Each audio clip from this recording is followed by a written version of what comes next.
the Guinea Pig Collective. All will be assimilated. Resistance is futile.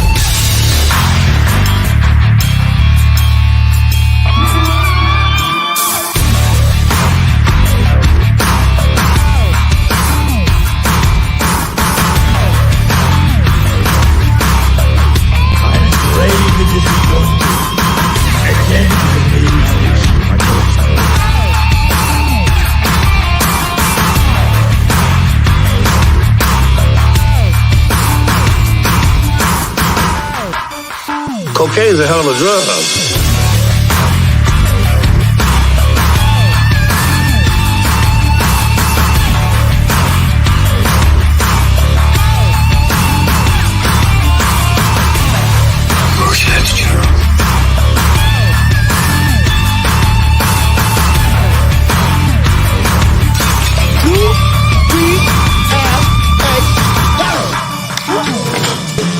Bunch of slap-jawed faggots around here. Hey everybody, what's going on? And welcome to another episode of the Guinea Pig Collective Nibbling Live. Now, as we're waiting for some of our guests to mosey on into the panel, we are just going to take a quick minute to say hello to some of the people that are already out there in the chat. I see Keely Chow had already stopped in early. What's going on, Keely? If you're still out there, welcome.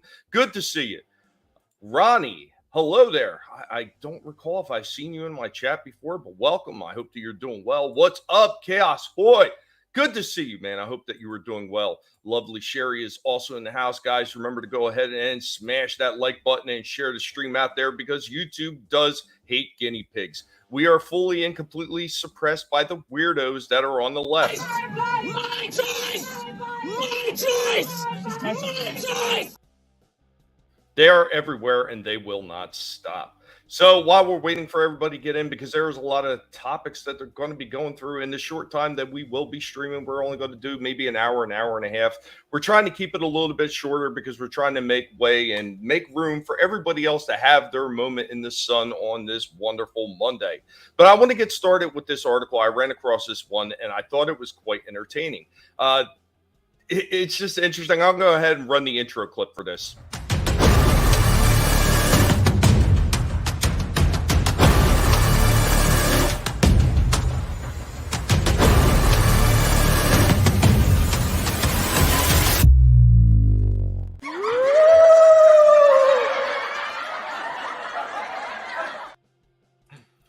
That's right. In case you didn't see this one is brought to us by our friends at the Babylon Bee.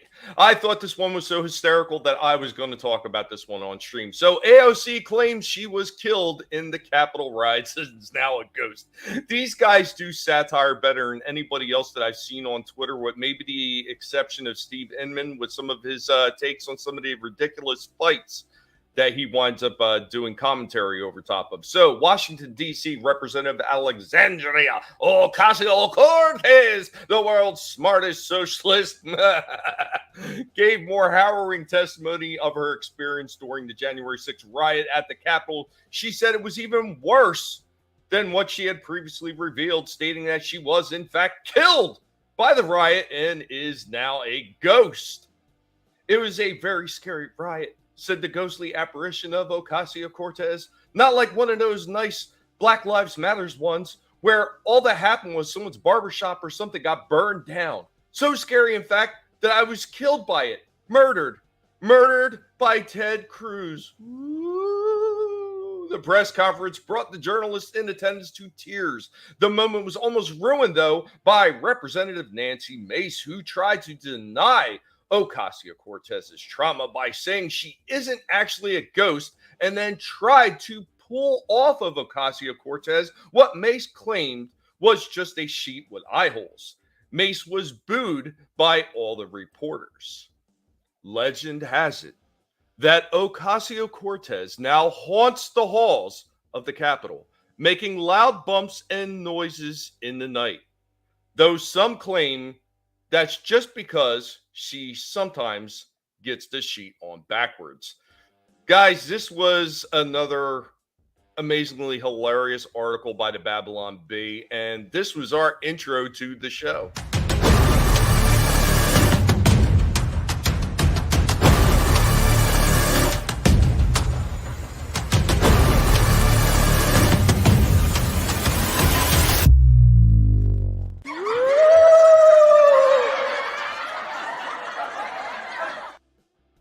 Just hysterical stuff. You know what? I am so glad to see those guys back on Twitter because they make that place so much more fun with some of the ridiculous articles. And I know they had another one out there with Ilan Omar and her stealing Alabama culture by marrying her brother. If I would have had time, I think I would have posted that one up and talked about that one as well because that was absolutely hysterical. The freak show. Yes, absolutely. It is the freak show. And that's why I put that clip together. That was another idiotic moment from the left. And they just keep self-owning. It's so hilarious. What's going on? Papa Cotton, good to see you, man. I hope you're doing well. Absolutely based. That shit was hysterical. Cocaine is a hell of a drug. Yes, it is, sir. Yes, it is. Cocaine's a hell of a drug. What's going on, Lasso? I hope you're doing well. It's a shame that you can't be up there. Rest easy, my friend. I hope that you get better soon. The woke's stupidity is hysterical. It absolutely is. They cannot stop themselves from self-owning. It's some of the most ridiculous and hilarious shit, and they just take themselves so seriously. Like they think that they are actually making a legitimate point when all they're doing is making themselves look like bigger jackasses. The self-own is real, people. The self-own is real. What's going on? The Perry Head and knocking on the Guinea Pig Collector's door. We have a wild Wakuian in the house. Hey. On ETEP. What's going on, brother? Good to be here, man. It's been a minute, but I'm glad to be back. Did you see my intro opening article that I read? I didn't. I was getting dinner for the boy. I cooked. I made chicken Alfredo tonight for the wife and me. I had that ready for when she gets home from work, and I got the kids dinner and all his stuff and his vitamins and everything and all that out so I could come down here and hang out. So I didn't get a chance to. Oh, okay. All right. Well, this is good. Well, I hope the kid got Flintstone vitamins. They 10 million strong and growing. Yeah, buddy. So I was talking about this article by the Babylon Bee. We all know that they do some pretty amazing stuff over there, and they had this one up where AOC claims she was killed in the Capitol Ghost. Absolutely hysterical article. If you haven't seen that one on Twitter, oh my God, you got to read through that whole article. It is outstandingly funny. Outstanding. Oh my God, why is that so believable? That she would that is not out of the realm of possibility. Hey, Lasso and Papa Cotton and Lovely Sherry and Keely Chow or Chaos Hoy. Hello. Well, I mean, everybody remembers when everything happened with that so-called riot, Zoot Suit Riot. She wasn't even nowhere near the Capitol at the time. No. She said she was almost killed, though. I want to take that clip of her the other day when she was in there and she was, I was out here bouncing around and I'll be like, I'm going to set that to like, if you're familiar with, do you know who Creflo Dollar is? He's a black pastor at one of those mega churches, and he's kind of like a black Joel Osteen, okay? And he had like this $1.5 million jet for his church. And he got sick of people complaining about it. So what did he do? He went out and bought another one. So I could just, and he gives these, that black Baptist preacher. Have you ever been to like a black church before? Yeah. You know what I'm talking about then, like black church, like animated, everybody's testifying. You see motherfuckers Holy Ghost and falling out on the floor. Like, that's what AOC reminded me of the other day when she was jumping around and bitching about the brother fucker getting kicked off the committee. The Ilhan Omar. Yeah, Ilhan I was just talking about her too because there was another Babylon Bee article about her appropriating Alabama culture by marrying her brother.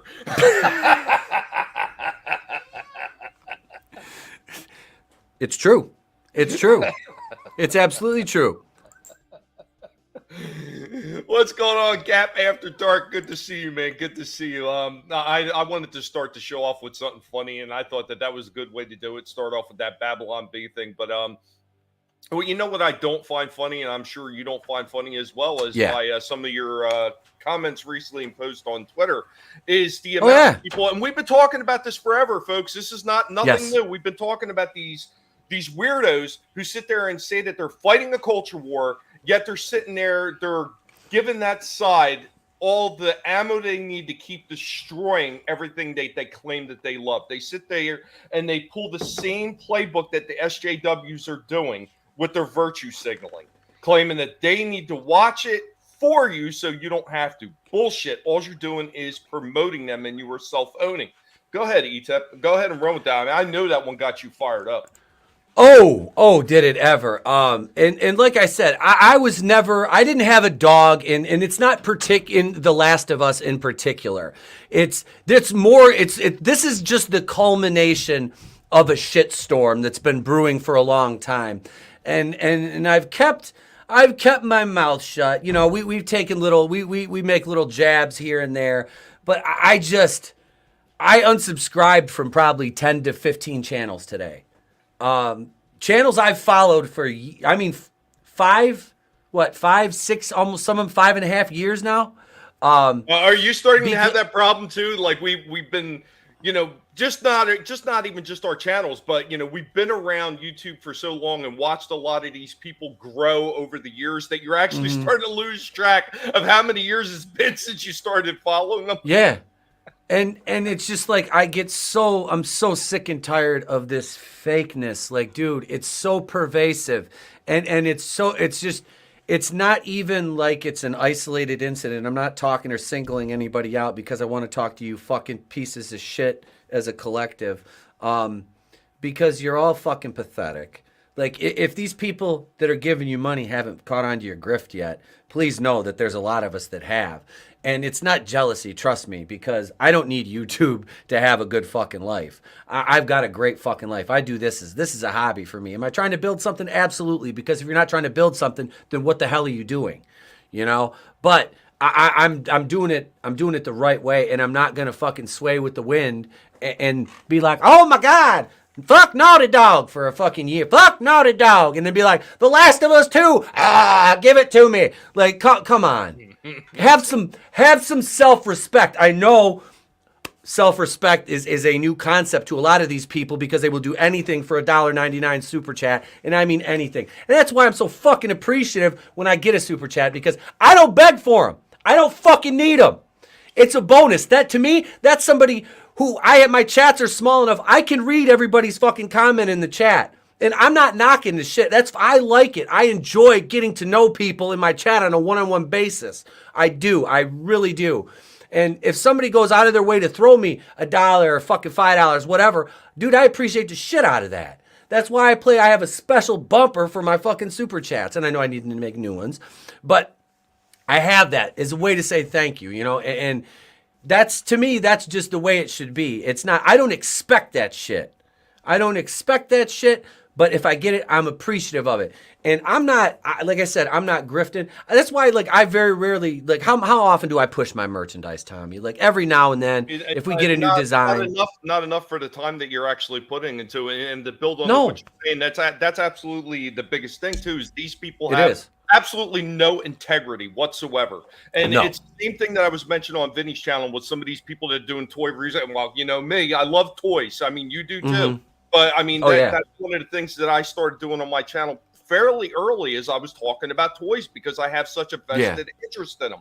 And I hate that these people review and they have no integrity and they give a false review of something just so they could suck up to the toy company that they're getting free merchandise from. And as far as these people with their super chats, and that's all they give a shit about, because I don't know how many channels we've seen where the bigger ones, where they start off reading everybody's comments until they get big enough. Then all of a sudden, the only thing that they have time for is super chats. And then sometimes only select few super chats that they want to read on that live stream right there. They lost the fundamental aspect of what they were on the streams to begin with, where you're on there to have fun and you're there for the interaction with everybody that's in your audience. And if you're not there for that to begin with, then why the fuck are you doing it? Because for me, it's not so much, it didn't start off about building the channel. Building the channel came later. Like, it was like, I would like to do it just for the people that said that I couldn't. but it started off because I just want to have fun. And that is still my number one goal when I'm on here. If I'm not having fun and I'm not doing what I want to do, then there's no point in doing it. And that's why I refuse to cave to what everybody else told me to do. Some people that I don't associate with anymore told me that I need to read these type of articles and I need to follow the trends that everybody else is doing. Well, screw that. That's not what I want to do. Ugh, yeah, dude. I had, when I first started, because I think you started probably, right before me? Because I started in like March or April of 2019. Was my second go around on YouTube. Like my first one started in 06 or 06, middle of 2006. But I had like really good friends, like, and God rest Groove's soul, Groovinator. He was one of the ones that he was telling me, dude, just get on the algorithm, chase whatever algorithm you got. He goes, you got to copy what the bigger channels doing. Copy. I was like, I don't want to. I don't want, and I will say this openly and honestly, there is one fucking channel that of the bigger channels, and there's one channel that I see everybody sleeping on still, and it blows my mind, because there wouldn't be a fucking Fandom Menace without Jeff Hicks. There wouldn't be a Fandom Menace without the world-class bullshitters. And to see all these other guys who've used him and fucking just cast him aside for whatever reason, it blows my mind, because having met and hung out with Jeff, dude is a legit friend outside of YouTube. He's a great fucking guy. Like, he is the man that it goes back to his first comic, all right? He put out Stealing Solo. They had that faux pas with the printer. The printer fucked up the back cover. What did Jeff do? He fucking fixed it. He owned it and he fixed it. How many other people would do that? Wouldn't just pass the buck? You know what I mean?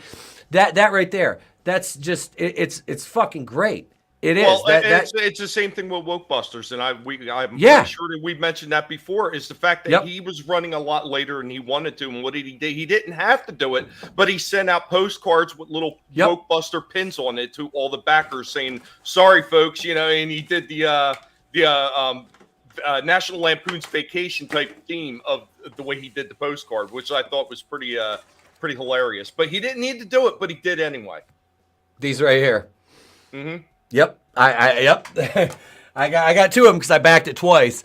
But yeah, I just, and the reason I bring Jeff up is because Jeff, like I said, he has integrity. He has not traded his principles for in the interest of growth. And that's why, like, when I started to get to know him, I was like, man, I really, like, I have respect for this guy, you know? And it's like I said, after meeting him and knowing, like, I've known him since before I started YouTube now, you know, through the chats and everything. And it's super fucking cool to see that, you know, their channel's growing now again, which I don't understand why they ever stopped, because their content is phenomenal and their podcasts are fucking hilarious. It is. And they always have been. Like I said, and it's not just because I know the guys, they're legit funny and they're good dudes. And that's why I respect them. Now, all these other fucking... I would say that part of the reason that they probably stopped growing, of course, we know the wars that developed inside the Fandom Menace. So, you know, when you had people that were supposedly on the same side fighting, well, they start pulling their grifter subs away, saying, well, don't go over there because they're a bad person. And I've seen people say that same shit recently. Oh, go support this person because they back this person too. Once you're doing that and you're leading down that primrose path, you're following the same mantra of the SJWs you supposedly hate. Dude, everybody should be able to do whatever they want. And like when I say that, you know, don't let anybody tell you what you can and can't say, what you should or should not watch. That actually includes whether you're watching somebody that disagrees with me. You can watch somebody that absolutely hates my guts. I do not give a shit.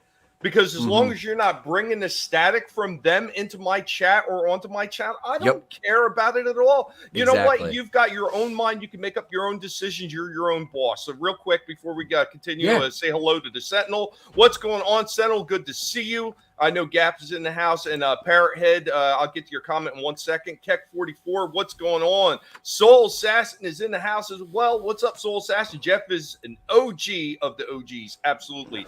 And Parrot Head sent this one from what we were discussing earlier. Tommy Rakita reads $20 and up first, then all others at the end. And that to me is just absolute bullshit. And what's going on in this Spartan Flash Century? I hope that you're doing well.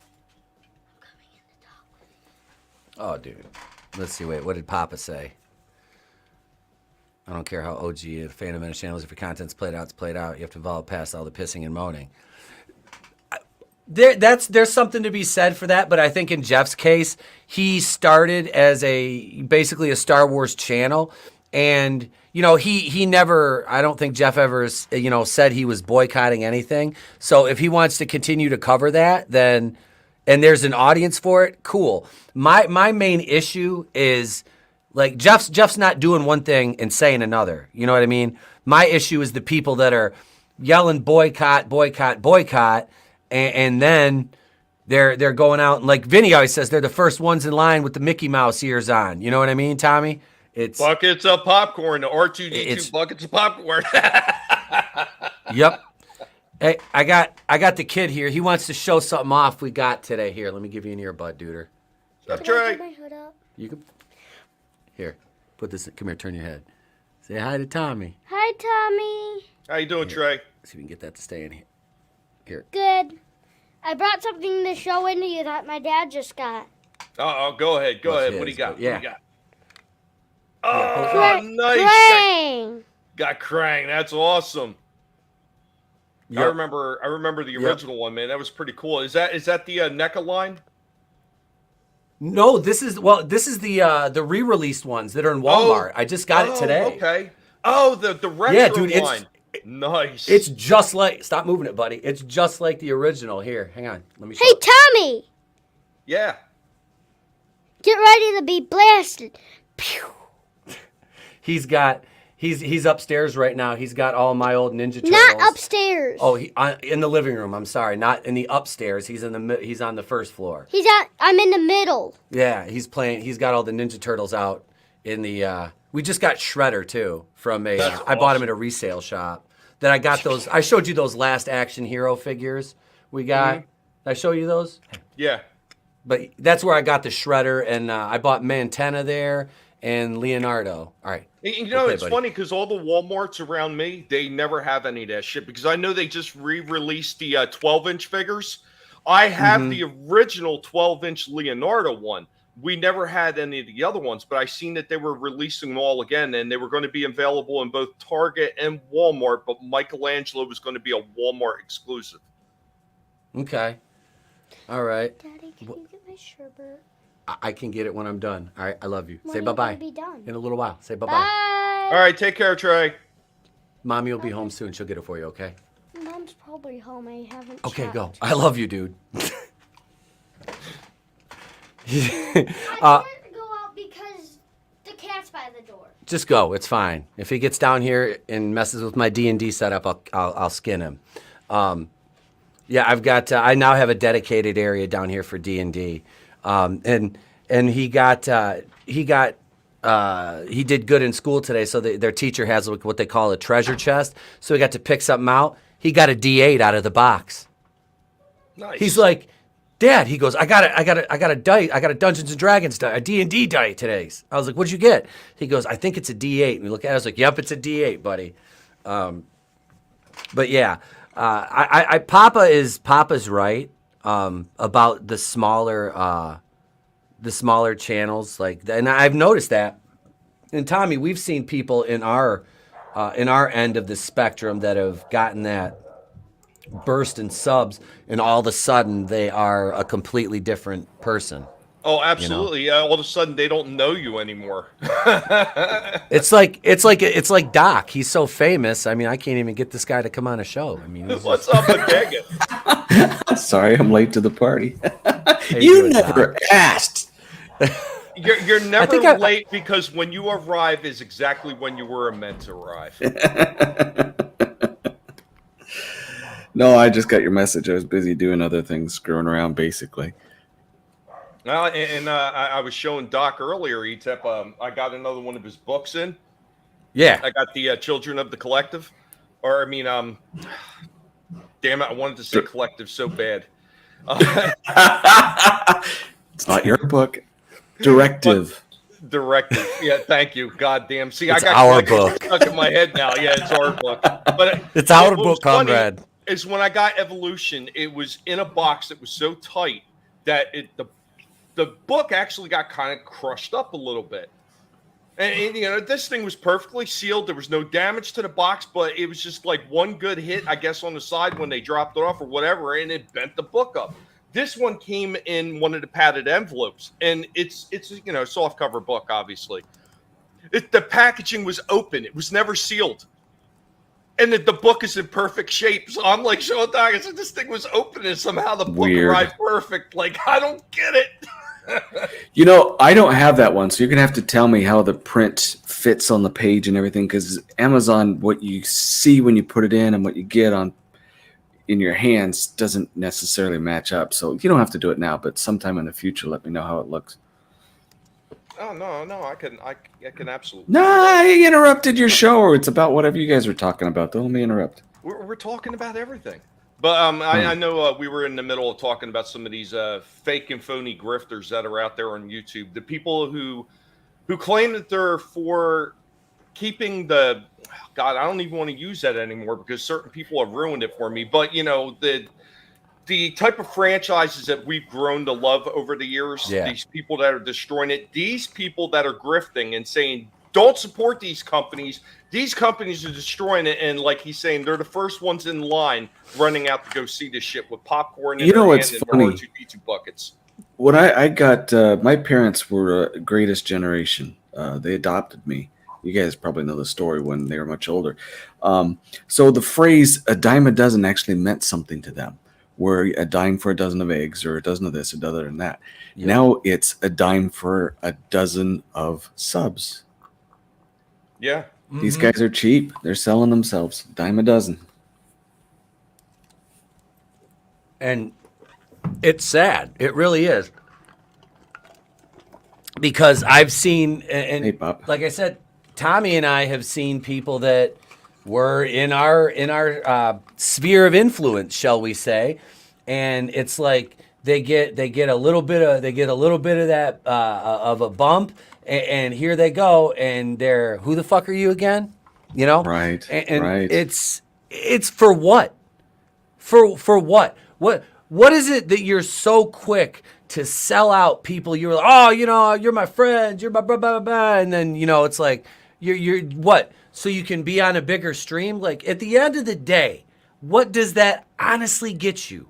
What does it? And people say money. Okay, that's assuming that we're all just in this for the money, right? There's no principle behind what we're doing. Well, these people that are so quick to jump ship, yeah, they're showing you exactly why they do this. Exactly why. And for me, it was getting monetized was never about I'm going to get rich off of YouTube. Getting monetized was something that I didn't think I could even do, honestly. You know, I didn't. I was like, you know, 1,000 subs when you start out, it sounds so daunting, you know. And then it took me like a couple years. And then I see these channels come up, and it's like they make 2 connections, and they're at 1,000 like that. And I'm not hating on people like that, but I'm not going to hate on, I'm going to criticize people like that who just, they're basically, like I said, these are the guys that super chat their way onto the big channels. That's Money how more they get than there. friendship. Yep. And I don't value money over friendship because, you know, you can't take money with you. Friendships stay with you forever. They do. Right. You know, right. And that, like I said, if I was doing this for the money, I'd be living on the fucking street. I don't. Well, maybe not the money, but you can take the toys with you. If I take my green screen down, I'm surrounded by them, and it's sad because the kids, like he said, he's not even 8 and he's got more than me. But you know, no, it is. It's just like I stream. Like I said, we got the Horsemen on Monday night. It's like I genuinely fucking love these cats. Like these are not, you know, these are good people. I'm not associating, like I said, with people that are fake, just pieces of shit anymore. And I've seen so many people just expose themselves on when they get on a bigger channel. How do you act as if? Like I always, like something my trainer told me when I was in the in ETEP action figure right here. There's an ETEP action figure right here. I'm a Marvel legend. I even come with a removable hat. Dun dun dun. There you are. I am, and if you act now, you can get the 2-pack with me and Tony Tone Deaf. All right. These are actually made by Salvador from 2 Cents Toys. He made these for us when we used to do a show called The Boardroom. We each had our own action figure. Sal makes custom, so he sent those to me as a gift a little while ago. But no, I learned this. I learned this early on. There was a I thought we were really good friends, and he got associated with one of these gurus that help people build channels. And so my friend, I thought was a friend, called me up and says, "You know what? We're going to have to drop this." He said, "We can't associate. I got to build my channel." It's like, oh, okay. Money more than buddy. Okay. See ya. Well, Loki at the time was part of that group, and man, I have never seen him so pissed. He's like you guys. When someone messes with your friends, you go for blood. And I learned that day. Well, that all depends, Doc. I mean, if we're sending in the collective first, we're starting at the toes because this way they topple over and it's easier to get to their throat. But no, I've seen a lot of these people where they start off and they would be your best friends in the world, and then once they got to that certain level, you're on the outs, man. You're just not good enough. You know why? Because you're not useful to me anymore, and that's way a lot of these people that are coming up on YouTube really do think. And I've actually been surprised by some of the ones that were actually like that. It was shocking. Like, I never would have thought that person would be like that. And it really is, it is something special when you can find certain friendships and everything in these type of communities, because social media is a pitfall of traps and large dumps where you're going to lose yourself with some of these people. So it is really refreshing when you can find people that actually think the same way as you do. They refuse to cave into that kind of shit, and they're always going to be exactly who they are, no matter who they're on a panel with, whose channel they get invited to. I have been the exact same asshole that I've always been from the moment I started. Where everybody else would get on a panel with a bigger YouTuber and like, "Oh my God, I can't believe I'm on with so-and-so. You're the reason I started my channel." The first time I was ever on with a couple of bigger YouTubers, I wound up on, I was on Thomas Gilkey's channel of all places. And he had Jeremy on, he had Nerdrotic on, and I was just being an asshole. Like, Jeremy said something about guinea pigs, and like, "I'm not really sure who you are." And I said, "Look, man, you're not that far away in Florida that I can't stand the guinea pigs after you and take your goddamn toes off. So you better figure out who I am." See, I was an asshole right from the beginning, and I have not changed. I've stayed 100% true to the course, because I'm not going to change myself and whore myself out just to be able to get money. Would it be nice to be able to get monetized and make money on YouTube? Yes, only for the fact that it would be nice if YouTube paid for itself and I didn't have to pay for the StreamYards and all that. I would be more than ecstatic to get to that point, because I would take the rest of the money that I was making. I don't need to be rich. I would take the rest of it and I would invest it back into the channel. As a matter of fact, a lot of the people that have wrenches on my channel, when I have some artwork out there that's going to be colored properly by a real artist, when that's all done, I'm going to make these shirts that I'm going to be sending out to people that were my wrenches, have been my wrenches on this channel and helped me out by dropping links and doing all that stuff that they do for me. I will be sending them special customized shirts, which, I'm going to go above and beyond. It's going to be front, back. It's going to be sleeves. I'm going to do the whole thing. Yeah, it might cost me a little bit, but I think everybody that's been on the channel helped me is more than worth that. So there's going to be stuff like that. And if I had that kind of extra money, that's what I would do. I invest it back into people that are making my channel fun. And I get all the people that are coming in and they're communicating with me. They're leaving the comments. You're getting that interaction, because that is one of the most important things to me. When I'm running, especially when I'm running the shorts or anything like that, is the interaction is what gets through my day, because some of the interaction comments that I get are absolutely hysterical. I'm sorry. I'm just like ranting. You guys go ahead. I'm going to mute myself. No, I'm just thinking, the way you're talking, I gotta definitely, if I ever started making YouTube money, because the book money, it's my kids. I haven't touched a dime of it. But YouTube stuff, I'm buying, first thing I'm getting is chainmail shoes and slippers, because I don't want any guineas nibbling at me while I'm not paying attention. You know, honestly, it's funny too. You know where I'll say this with air quotes. All the money I get for my channel, which varies usually between 150, sometimes 200, a shade to 250 a month. Sometimes, okay? Depending on channel memberships. Right now, we've been at a boom. We gifted a lot of channel memberships. We carried 53 channel members for a month. We're at 43 right now. Hey, gift memberships run out. Guess what? We got a live stream tonight. Who knows? There might be some gift memberships in the fucking chat. You know what I mean? And I have no problem doing that. You know what I mean? Because it's fun. It gives people an extra couple streams, you know, a month. And to me, they can request content from me. But my money, I pay my editor. I have a full-time editor. Shout out to my editor, Good Stuff Comic Skater. Good Stuff is my editor. He's been editing for me for like 6 months. He gets the lion's share of the money from the channel gets paid to him to edit my videos. And then I made a theme, and I got to pay CJP for Forgotten One Music. He produced my title theme for the Camp Crystal Lake channel, my secondary channel. He produced that for me. I did the video, but he produced the fucking song, you know, and it's great.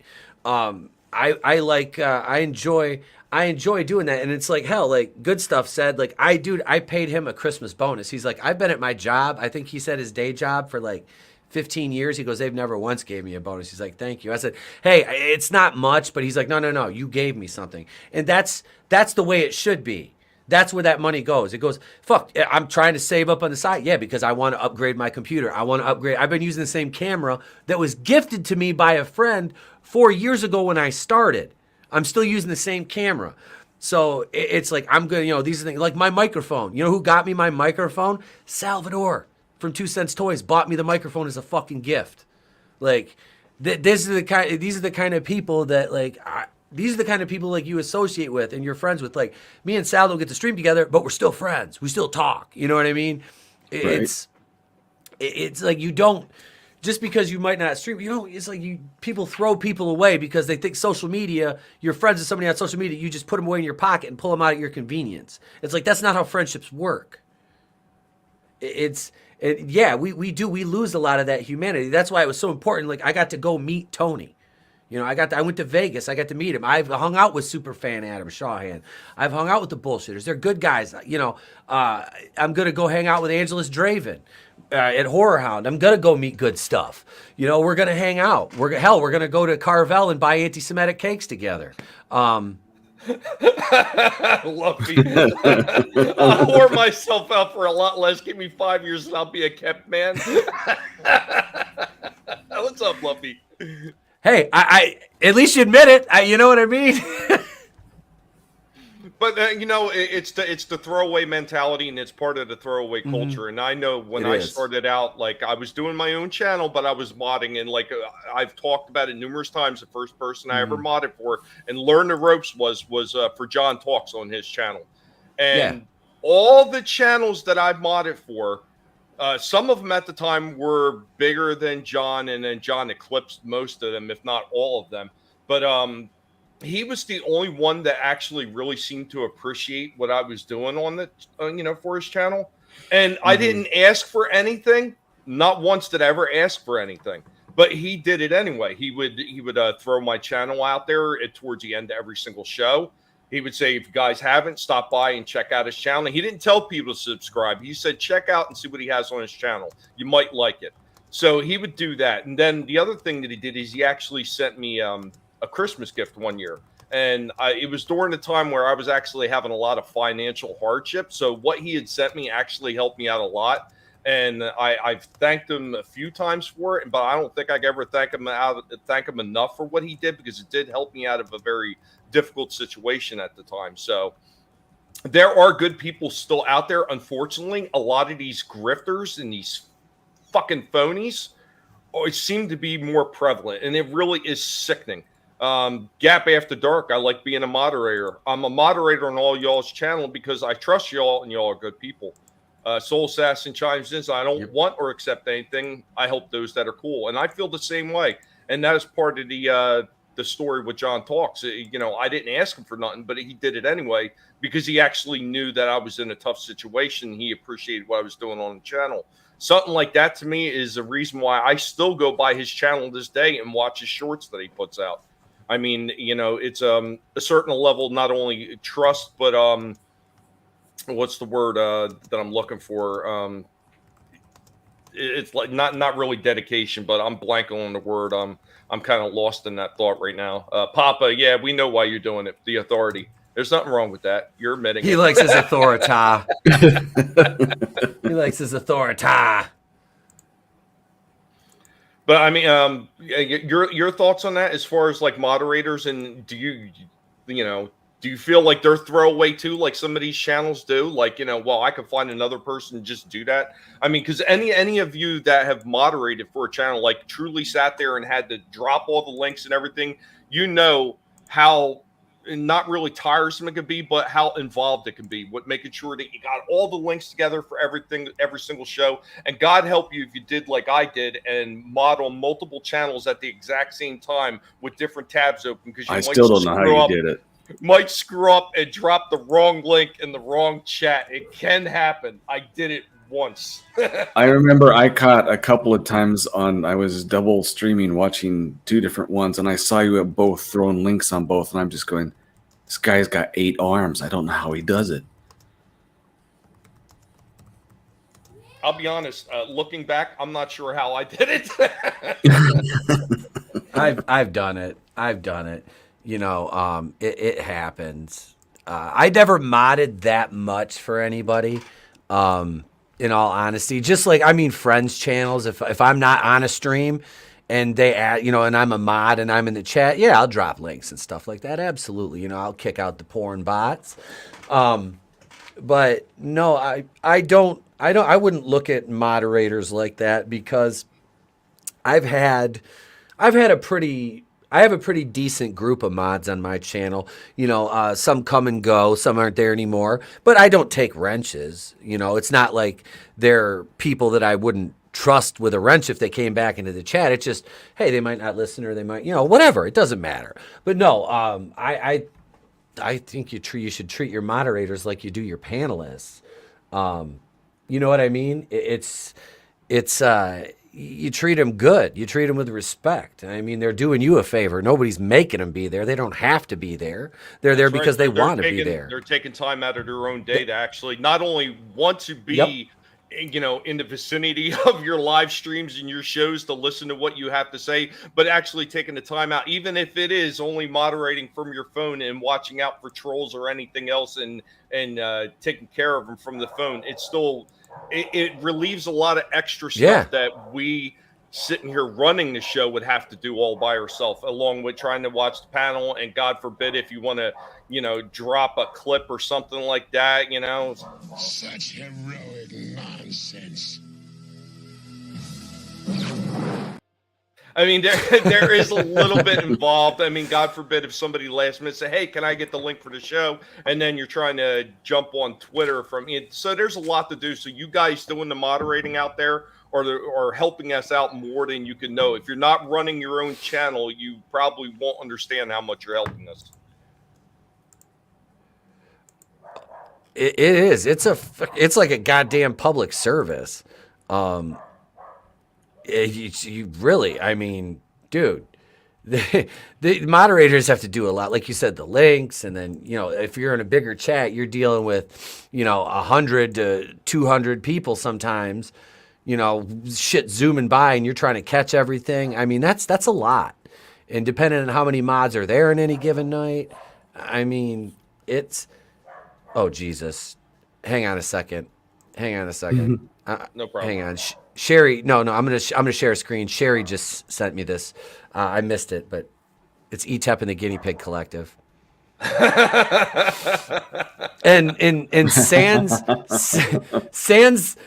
the mustache.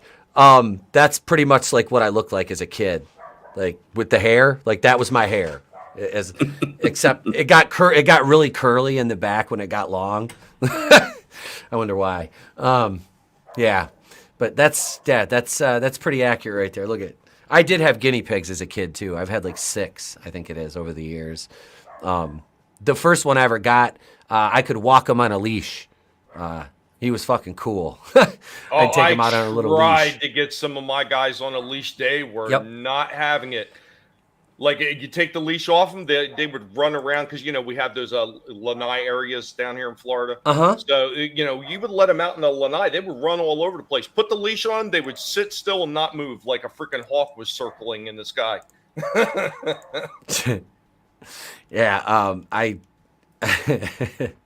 had I've had a couple, and they were always a trip. I remember the worst thing ever happened was my my golden retriever accidentally picked one of them up a little too roughly, and Axl Rose never woke up again. Hey, what's going on, dude. Pacific?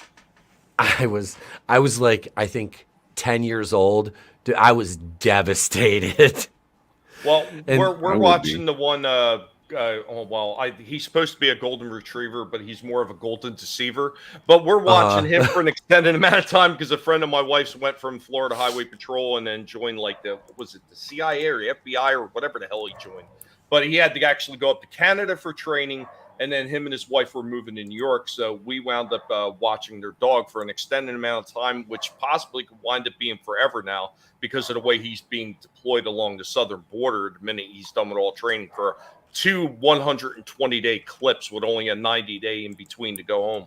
So his wife has a newborn baby, so he doesn't have, she don't have time to take care of a baby and a dog. So we've been taking care of him. But he went up to one of the pigs when I had him out and tried to lick at him. Like the wife will bring the hamster up to him and he'll lick the hamster, and the hamster's fine with it. He tried to do that to Rorschach, and Rorschach took a nip at him. And he jumped. Yeah, so that idea that he would try to pick up one of my pigs probably wouldn't happen. He'd probably get pieces of his bunny nose ripped off. I always had the weird pets when I was a kid. My dad, we never had anything normal. If we had a cat, my dad would bring home feral cats in a bag. Here, son, tame Did it. he take So I him had like to use, that too? oh yeah. And then here was a pet. We encased him, Holy shit. got him out of the desert, had several praying mantises. We kept these lizards, but we let them run the house in certain rooms because they would eat all the bugs. We didn't have an infested house, but they took care of themselves, didn't leave a mess.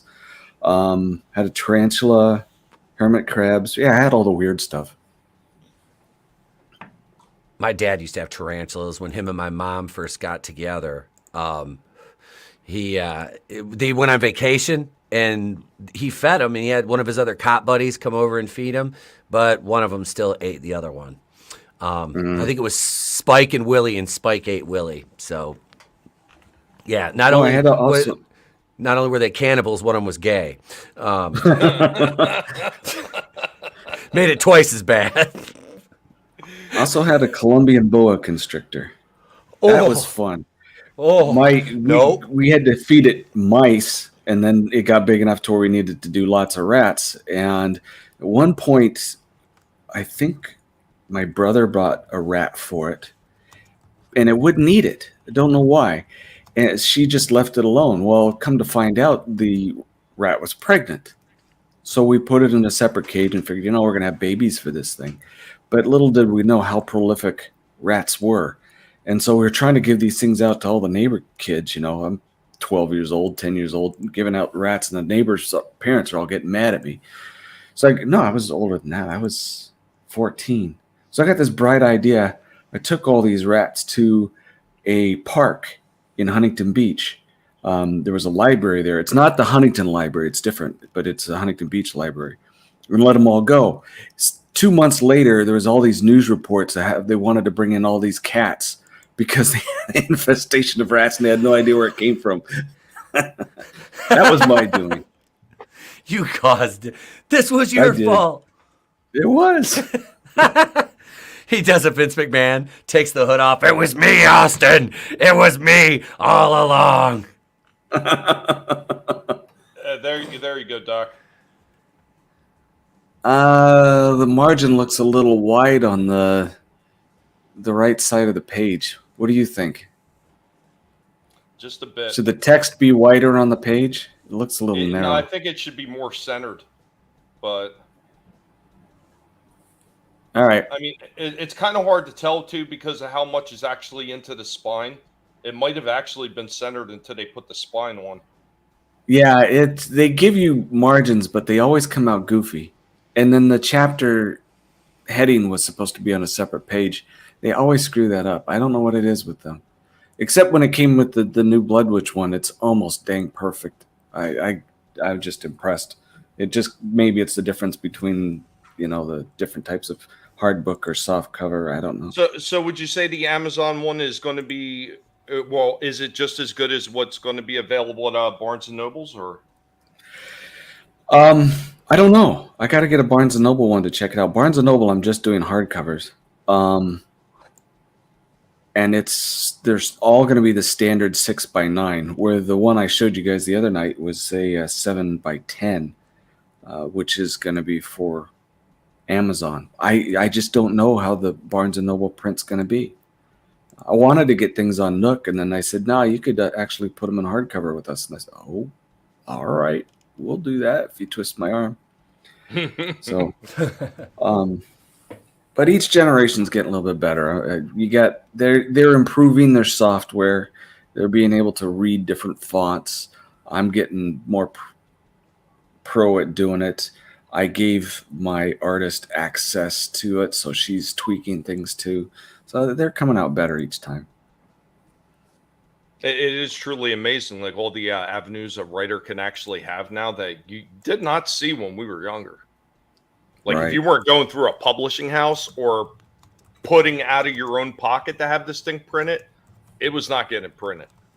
Well, you guys know, the last publisher I went to, I thought they were great people except for their editors, and that's another story. But there's just too many of them where they destroy what you create now, So I like the indie way people are doing it. I like the fact that Barnes and Noble and Amazon are allowing people to get it out. Now, I heard story from someone else, and I don't remember the name of the company, where they'll do it where you keep a higher percentage of the profit. The only thing is where I can put that book out, the hardcover out for $30, they're charging $50. For someone to spend $50 on a hardcover book, I don't see that being rewarding because, I'm not making a lot, but it's the reach that I want. And so I don't see books getting as much of a reach when they're paying $50 for it. And I'm talking novels. I'm not talking comics or graphic novels. Well, I remember some of those really big hardcover books they were selling for $50 initially new in a lot of those damn stores. And I mean, usually 9 times out of 10 myself, since I just don't like spending that much money mostly, I would wait until those damn things went on sale. But right. I mean, you get a few of those books that are really big like that and they're really nice hardcovers and you're willing to spend that kind of money. But when you're talking like a regular novel, like not like a Lord of the Rings or some big 1,000-some-odd page thing, and you're saying $50 then too, that's when it starts to be like, that seems a bit much for that amount of book. Right. Well, there is a thing too that I've learned being a doctor is, because there's a certain amount of, and I don't want to get into reimbursement for insurance and all this other thing, but there is a certain thing where if you were to go to any doc or a dentist or anything, and one's charging $100 for an exam and another one's charging $250 for an exam, it's like, well, I only have money for one. But there's also the fact that why is the guy able to charge $250 and people are lining up for it? There's a perceived value in certain costs. Well, so I think what you're hinting at too, unless I'm wrong, maybe I'm misreading, but there's also sometimes you don't know what is available with that extra cost unless you look into it, because maybe in his examination he offers extra things that the $100 guy is not going to offer you. Well, usually in that type of case, it's the expertise. But sometimes, there may be certain diagnostic equipment that they have that's better than others. There's all kinds of different things that can be involved. Or the person's just a jerk and wants to rip people off. You never know. But it's like if you go to a dollar store, you're expecting to get cheap crap. Mm-hmm. And if you go to a better collector's store, you're not expecting to see your transformer like you showed the other day that looks like it was made out of a plastic mold instead of an assembly line. Yeah. Like some of that shit is just horrendous, and you should never see that stuff. What I call it that was horrible. The Dollar General Transformers, because they actually have Transformers that legitimately that's who they were sent to. They're sent to like Dollar General, Family Dollar, like places that call dollar stores, but they're not really. They're, multi-price stores. They're just cheaper stores. They're like a low end Walmart. But they actually also have Transformer stuff that they sell to the legit dollar stores. Like, what is that? The green one is Dollar Tree. Oh, Vinny got disconnected. It's like Family Dollar and Dollar General are the ones that are not true dollar stores, and the Dollar Tree is the one that is a true dollar store, but they're like $1.25 now. Now, what's going on to Vinny? We got good deals at the dollar store and Five Below and all these fantastic frugal places. No, hi everyone. Sorry I'm super late. Is that where you get your airplane parts? Yes. Just remember, no affiliation. Zack Snyder is here as well. I literally just ran in. Sorry guys. Did I miss any excitement? Did we hit anyone good and hard in the face? We took swings at everybody in the beginning. ETEP came out like a house of fury. I started off with a funny article about AOC. It's been a barrel of ups and downs, laughs and rants. It's been wonderful. then we'll keep O'Keefe here, because it's Project Veritas. We expose the liars and the frauds here. Hail everyone in chat. Hail everyone on panel. Did you say the liars and the frogs? That too. The horse faces with the stealing of IPs, all that shit. I was so happy to see that happen. Couldn't have happened to a nicer person. It's crazy, man. It's fucking crazy. Gap. That's exactly what I was talking about. Yeah, they have the cheap Dollar Tree ones. Like the latest ones that they have they almost look like erasers with movable arms, and they break just as easily. Oh wow! They would make them like them GoBots, like they used to make them bastards. I still got Trey plays with my GoBots. I had like 5 or 6 of them. I got like the Scorpion one, the space shuttle, 2 of the dump trucks, the little blue tank. And there's like a little red car. That's what the Po folk got. We got GoBots. We couldn't afford the Transformers. We had those too. I had more GoBots than Transformers back when I was a kid. Same I never had a Transformer. Never had one. Never had any of them. Well, that all depends. That all depends because you had the Super GoBots, which came with a little bit heavier of a price tag. Oh yeah, I didn't have those. No, we didn't have those either. I didn't have those.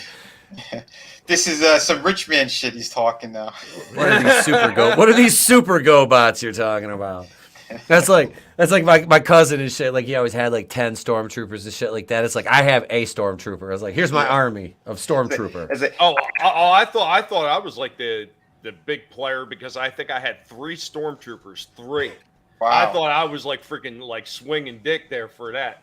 That's why I took. That's why I bought so many of them. Like when I was like started collecting again, and I'll buy all those vintage ones. Like I said, I was in my bedroom today, and I dropped one of my earbuds underneath my bed, and I found a vintage Wookiee underneath the bed, just chilling. Well, me and Trey got all my Star Wars guys, all his guys. We had all the Motu guys. We had his big ass T-Rex and the Indominus Rex, and we were having a fucking the GI Joes. We had a huge battle all over the house, like upstairs, downstairs, and And we were playing in the bedroom, and apparently Chewbacca got knocked on the bed. And then I find like a freaking Kylo Ren and a Darth Maul on my wife's bookshelf. I'm like, Trey, did you put these here? He's like, yep. I was like, Trey, put the Wookiee back in the ship. Put the Wookiee in the ship with all the other Hoth guys and the Wookiees. Put him in the ship. That's where Chewie was. He's always hiding under the bed when I was banging Leia. There's this is my original like 83 troop transport too. I've still got the box for it. It's complete. I have like the cannons in the back. Oh yeah, the box is down here. I just that's the one thing I have. Oh fuck. There they go. I just knocked Admiral Piet over. Son of a bitch. Moff Tarkin didn't fall over though. Moff Tarkin didn't fall over though. Holy shit! Yeah, back. See, we're talking about all this rich blood. You know, people who got multiple figures. And back in the day, Etep and I were like, "I got a nickel. Can I get a leg with a hinge?" Yep. See, I don't fit in with that. I'm an old guy. I think what I got was the $6 million man with his space capsule, and then after that, I don't remember getting anything except ice cream or go out and a hammer. I didn't play with toys. How about this one, Doc? How about this one? Shogun Warriors Godzilla and Max, the Maximum Man. That one sounds familiar. The Maximum Man was almost robotic looking with like a silverish head, and his body limbs could actually unscrew. Like you could take his arms and legs apart and take them off, and he came with a motorized, almost like a skateboard type thing or a scooter type thing. That was a knockoff of Johnny Sacco's Giant Robot, I think. Well, I know this one came out in 74 or 5. Yeah, Sacco was something in the mid 60s. I think it even started in the 50s in Japan. So I don't know. But you got a good collection now of like Robotech though, right? Actually, no, I didn't. I haven't really collected any Robotech. I do have a YF-19 model in the closet. It's like a 1/16 scale, so it's a foot long when it's assembled. Oh wow! But I have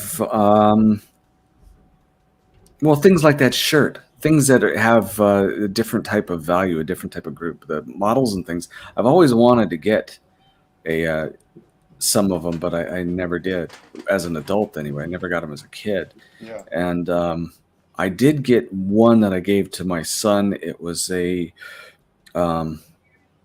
Skull 1. It was from the original series.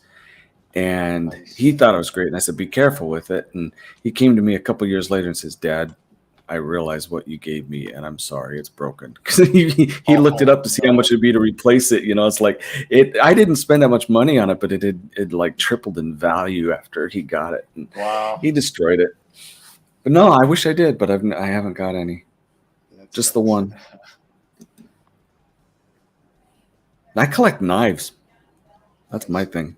I used to have a big collection of knives, and a lot of them just got stolen or lost over the years. But fortunately, my dad had a huge collection. Maybe even some of my lost ones might be in it that I brought back from the house. So, because Tommy, he's always ready to stab a bitch. I am. It is absolutely true. That's for a while there. I thought he was Puerto Rican, but it's never mind. I dated one of them girls, man. They're mean. They're mean. They are. Hang on. Oh, wait. Hey, Vinny. Trey's here. He ought to say hi. Oh, hey, buddy. Lego Mario time. It's a me. It's a Mario Kartitis. Did you put my chain on? Yes. He's got my big old chain on. Can I have this? No, you can't. No, you can't have a. Yeah, you can have a kazoo. Here you go. Wait, mine's a blue one. Okay. Here, there's a blue one. Yay! Since you're being particular.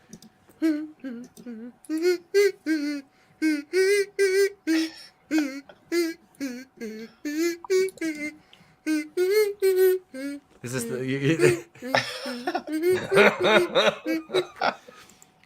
Oh, Jesus! No! And then he punches me in the chest.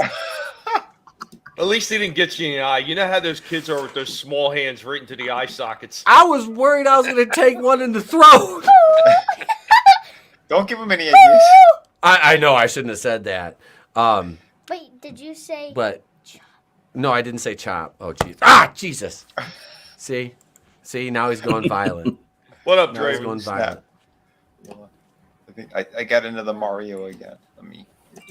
See, these are the type of knives that I collect too. This is Oh, the a paratrooper. I Knife. have one of Okay. them, yeah. This is you got one of the Nazi ones? I've Yahtzee? got the I got the silver-handled UK version. This is a SS version. It gives you the city that it was made in and everything. So it was for one of their fun guys. I got this stuff all around me. I got kukris and swords behind me, handmade. Oh, that is nice. Oh wow. This is Yeah. a was it dang it, Damascus. I had all kinds of knives. That's incredible. It's right there. See, I'm not getting. I'll get a nice firearm collection from my old man thing. That's one thing. I'm so excited. We're going. I get to go pistol shopping here in a. Cool. As soon as oh yeah, I need a. I'm finally getting me a new Glock. I love those. But all right, I'm go ahead. gonna Say be goodbye. Signing off in one more time. No. Okay, no more kazoo, Trey. No, but Dad, my mom calls me the other day, or texts me the other day. Give me the kazoo. You're fired. Give me the earbud. Wait, now I gotta trap you one more time. No child. All right, you're gonna hear this one before you can, so you can't say. All right. Jesus. Woo! Get out of here, you little monster. I'll be upstairs in a few. Love you, dude. You gotta tell him you're signing off right now. I'm not. Just go before I beat you. No, you're not gonna beat me. I wasn't convinced, Etep. I wasn't Right. convinced. I didn't hear the dad voice in Idle that at threat. all. He's so much more afraid of his mother than he is me. I am too, though. To be fair, she's fucking terrifying, and she's only 5 foot tall. But Draven, I told because Draven's coming to hang out. We're going to Horror Hound in Cincinnati, and he was like, he heard us over because I said I was sending him. We have a group chat, and I was sending a voice message in there, and he heard her in the background talking about wanting to go to the zoo. So we're going to the zoo now on Friday. We go down there, which is fine. I haven't been to the Cincinnati Zoo since I was like 16. It's a pretty kick-ass zoo. R.I.P. Harambe. But no, I get my mom texted me the other day, said, "Hey, you better learn how to drive a manual." I'm like, "Why?" She's like, "Just learn." I'm like, "On what?" Like, I don't just have a manual. Now, my dad's got a 66 Fairlane he rebuilt, right? And so she's like, "Well, your dad just bought another car." And I'm like, "Oh, Jesus, what did he buy?" She's like, "Oh, a 71 Boss 350 GT." I'm like, well, he's got like 6 fucking engines. You know, he's got like 289s, 390s, all this shit in his house in crates, like brand new. So he's like, I had to buy a car to put one on. I'm like,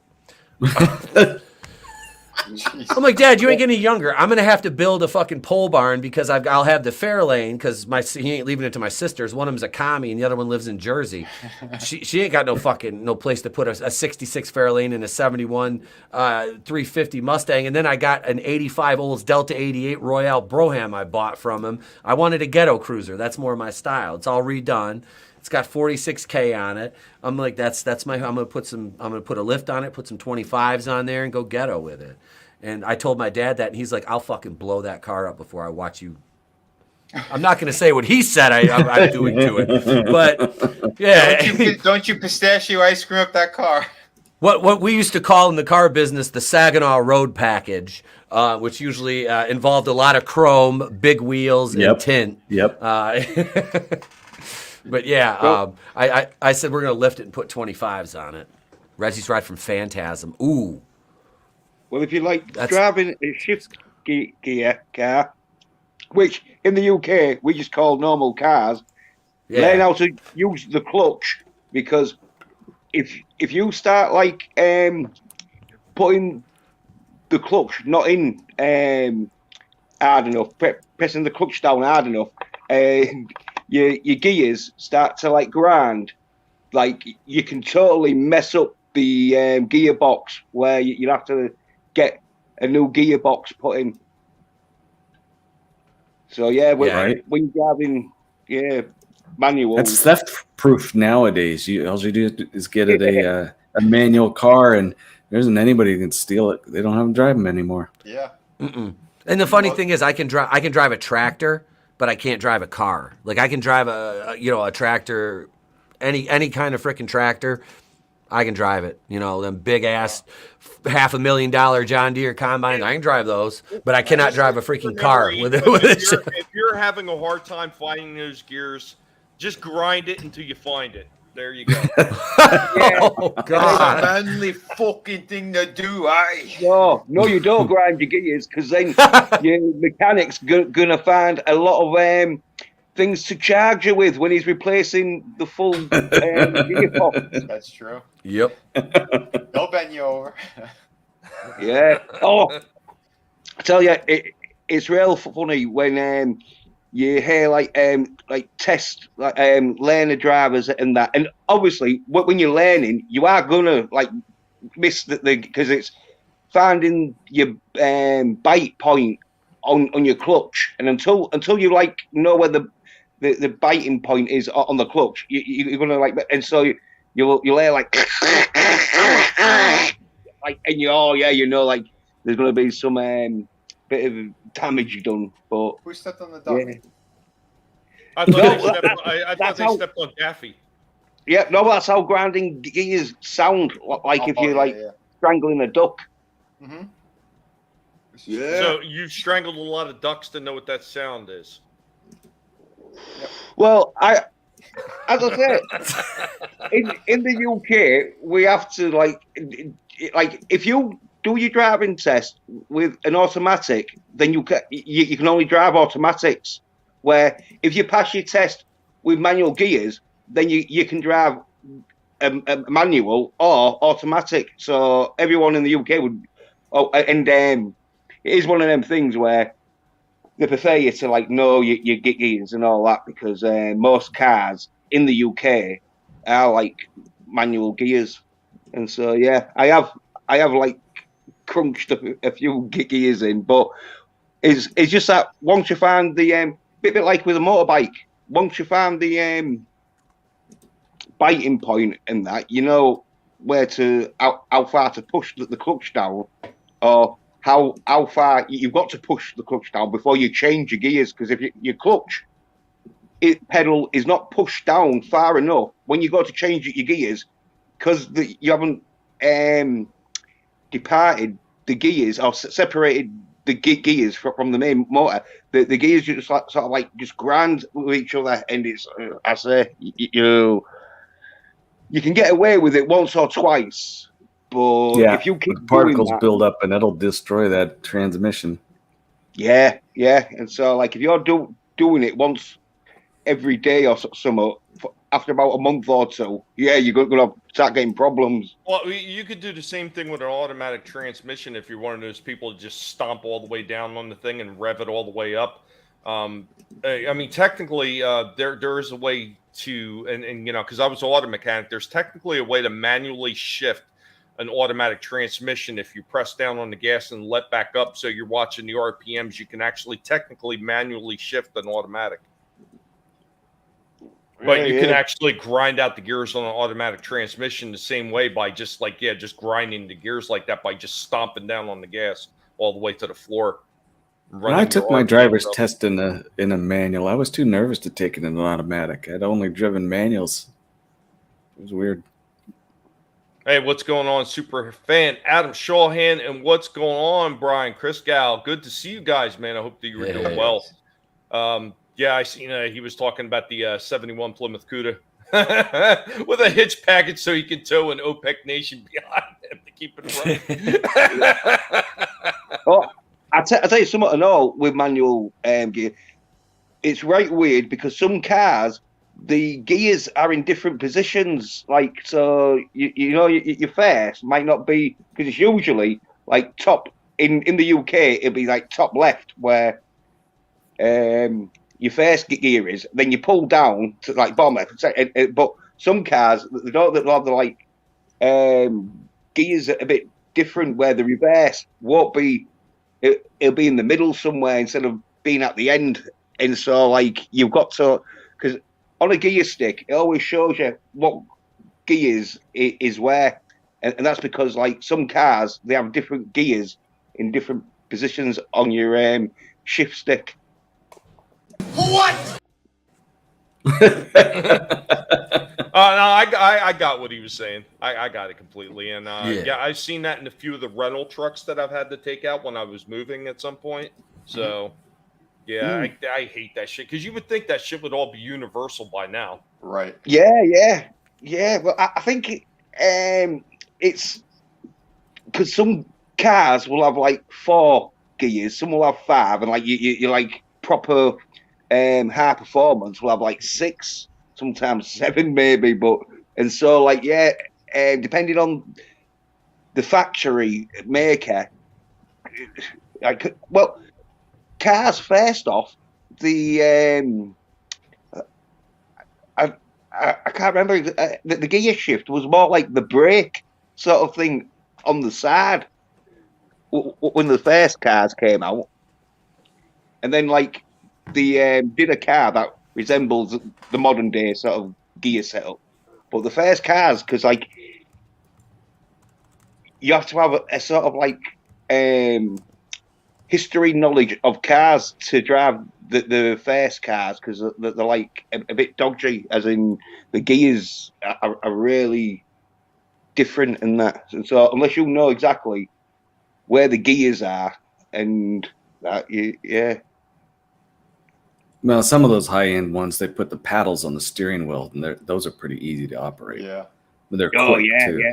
Mm-hmm. Yeah, they're like the F1 sort of setups where you've got your paddle gears. Mm-hmm.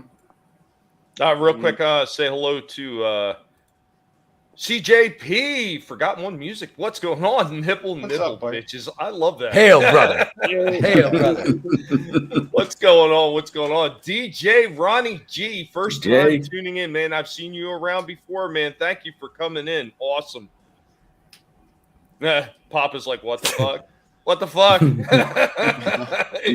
It's easy if you're a pussy. You know what that reminds me of? Anybody ever trying to take your man? But guys, in case you missed the very beginning of the show, we were talking about a few oddball things, like some of the stupidity that we see on Twitter and the hilarious articles from the Babylon Bee, and ETEP and I were talking about some of the fakes and the frauds that are all over YouTube. The people who act like your friends, they turn on you, or the people who just tell you don't support this and don't support that, and they go out and they do it themselves. Mm-hmm. You know what? I want to close out on that, because we're going to end this right up around 6:30, because I need to get off this chair before my back gives out on me. I'm trying to stay ahead of the curve because I don't want to be down for another week with back pain. But and Doc, it's the chair. It is the chair that's doing it and making it worse. But yeah, for all those people that are sitting there telling other people, hey, we're going to watch it for you so you don't have to, you can kiss my fuzzy fat ass, because I don't need you to watch it for me. I don't watch it because I don't want to give any attention, nor do I want to give any time or money to these companies. And you are falling right into that, whether you are smart enough to realize it or not, which I'm assuming you probably aren't. But then again, some of you probably are and just don't give a rat's ass. And you're willing to promote these companies that supposedly hate you and hate the properties that you love anyway, because you're cucks. You can miss me with that shit. They don't They'll watch in stuck Velma. it sideways. What's that, Jens? So you don't watch in Velma. I wouldn't watch that shit if you fucking paid me. Hell no. Hell motherfucking no. Tommy's like, I wouldn't watch that with your dick.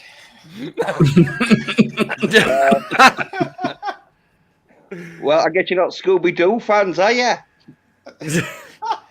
Yeah, that's why we're not watching Velma. Yeah, because there's no we are Scooby-Doo in Scooby-Doo it. fans. That's why we're not watching Velma. Yep. No, every time I always watched Scooby-Doo, I always thought like Scooby-Doo was a bit too masculine, because even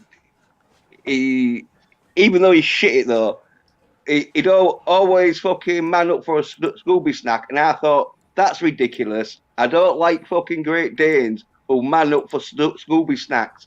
I'd rather see Scooby-Doo without Scooby-Doo and just Velma. preferably black Velma. So his vocabularistics is limited. God damn it, Jens. I know exactly what Jens was going for, but you know what, Jens? You forced me to pull this one out. What you just said is one of the most insanely idiotic things I have ever heard. At no point in your rambling, incoherent response were you even close to anything that could be considered a rational thought. Everyone in this room is now dumber for having listened to it. I award you no points, and may God have mercy on your soul. Oh, jeez, that's not fair. I knew exactly where Jens was going, though. He was being facetious about it, and I get it completely, Jens. No, I'm serious. Because I'm well happy it's got a season 2. You son of a bitch. Kick this man. Yeah, this fucking guy. I mean, guy. kick him in the head, not just kick him off the panel. Wait a second. Hang on. Let me bring Concock in here. Hey, somebody need to be punched in the head. It's Concock. I used to give rabbit punches to good old Leia if she doesn't suck it right. Yeah, look. We were high. It was the 70s and the 80s. Don't worry. This must be where they sacrificed virgins.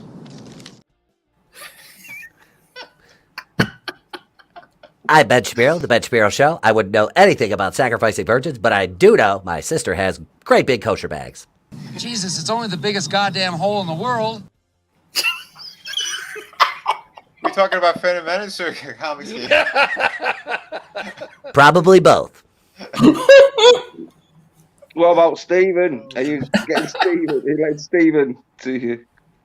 Yeah, CJP just fucking summed that up perfectly. Mindy Kaling is a narcissistic gutter. Yep. Oh, what? How dare you? She's a strong fucking black female character. First of all, let me correct you. She's not black. She is brown or darker cocoa, and she is, I believe, Indian. She's not black. She does not get February. There's 28 days, not for celebrating her. And at the Daily Wire, we will be celebrating Black History Month by reviewing White Men Can't Jump. Are you trying to say just 'cause Velma goes to school and wears glasses, she ain't black? No, she's just as smart as white kids. Poor kids are just as smart as white kids, according to your president. Let me know when you're done playing with your sister's breast, so I could. I think we're having two different conversations here. Bunch of slack-jaw faggots on this panel, I swear to God. I can get away with saying it because it's my channel. Yeah, you know we were all waiting. Well, we're waiting.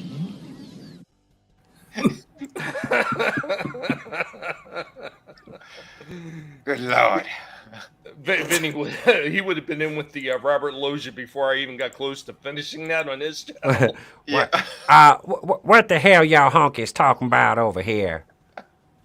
That's cracker to you, sir. Cracker. Look, I thought y'all prefer saltine Americans. Shit. Oh boy. Well, it's Black History Month and I'm blacker than all you pieces of shit. The hell that mouse say? Make me come over there. Remember, Disney forever, just like Geeks and Gamers. Wear my hat, glue it to your forehead, you sons of bitches. Have you ever wondered how sad it is that your son's only sexual outlet is tossing off to magazines in the bathroom? That's a problem. Every time that sumbitch come out of the shower, the goddamn soap look like soap on a rope. Problem is, it wasn't on a rope. Whole goddamn bar of soap is gone for some reason. I don't even know why. This sumbitch in there smoking one off. They toss off all the time to Mandalorian and all the other projects we got coming on the pipeline. I think we're gonna buy up HBO so we can have The Last of Us. They're already beating off to it.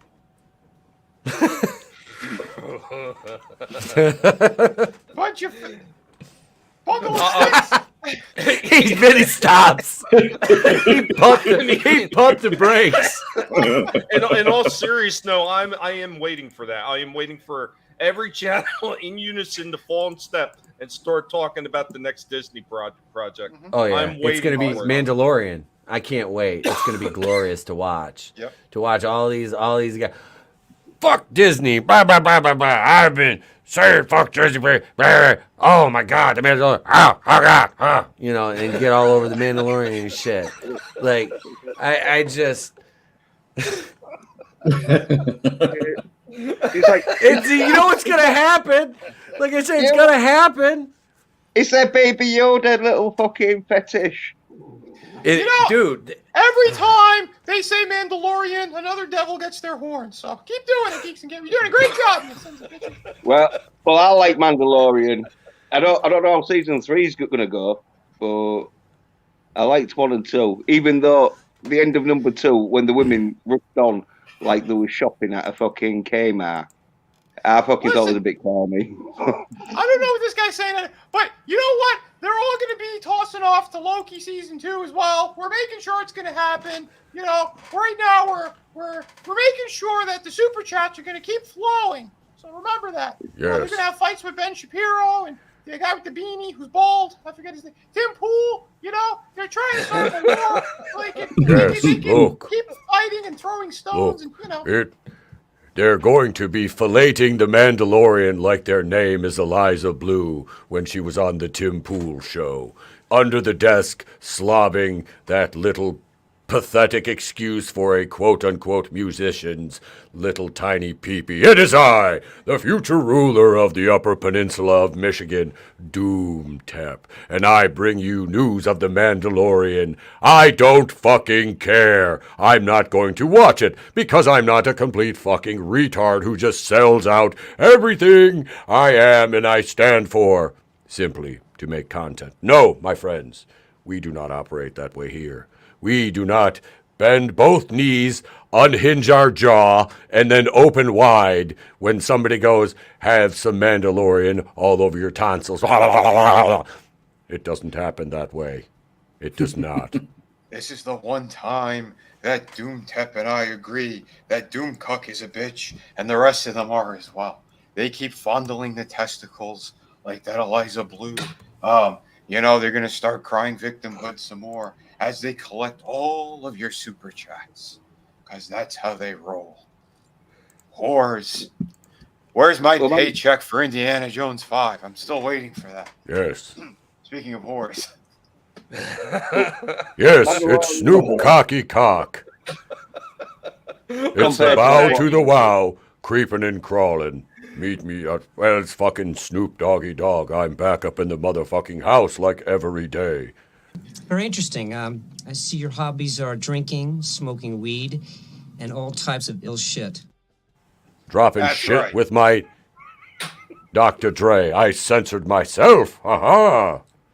You know, I was talking to Zach No Affiliation with Geeks and Gamers Snyder, and he was right. I'm not going to do the show anymore. They're a bunch of cuck bitches, and I'm going to take away all my vitality pills from them. Oh, wait, they don't support independent creators, but never mind. They didn't buy any anyway. Remember, they're corporate chills, and they could suck it. Well, I don't know if you knew this or not, but I actually got invited onto their show, and I'm going to shoot that place full of holes. I mean, I'm going to shoot straight with every single one of them. I mean, I'm going to give them a personal interview with no cameras rolling, because they'll all be broken. They're all a bunch of dripping gashes. Well, look, I know one thing, and I Ben Shapiro, the Ben Shapiro Show. My wife is never dripping. She's always dry, just like the Sahara. That's the way she likes it, nice and dry. As a matter of fact, like sandpaper on my... Never mind. Subscribe to the Daily Wire's premium content. I was sitting on one of those rides, and the mouse was telling me to leave. And I said, no, I like It's a Small World. But anyway, while I was there, I saw all those guys from Geeks and Gamers with the Mickey Mouse hats on. And they're sitting there skipping and holding hands and saying how much they love the mouse. It's very sad and pathetic. Again, I'm only there for the young Gash and the rides. That's it, you know. Because that's how Ron Gashman rolls. Thank you, everybody. DeSantis, you suck. It's me, you man babies. It's Ryan Johnson with my clown wig on. I bet you're all waiting for my trilogy, aren't you? Who's gonna go watch The Last Jedi Part 2? Because I'm gonna be pumping it down your throats, just like The Last of Us. Oh, I just heard. We got word that some of the people that are going to be watching that film, Ryan, are right here with us right now. My choice! My choice!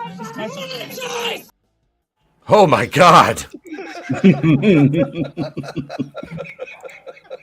Oi, that's not a Sheila. That's a fucking man bud. That dude, I don't trust that gas as far as I can throw her. As far as a roo kicks, fella. Oh, that's something, I'll tell you what. You can't get more high tea than me, and that dude, he scared me. That's it. Fucking disgusting. Probably got nice tits now, though. For some reason, when when Saggy tells you she's gonna keep her pimp hands, I mean, I don't know. It's not as frightening as it is exciting. I don't know. Little abuse, hey, why not? You know. Oh, don't tell me I'm the only one here that's masochistic. Fuck you guys. I'm leaving. Nice moist. I'm gonna make the mice moist. Remember, Batman always fucks Marvel in the ass, just like I'm doing to She-Hulk right now. Thank you, everybody.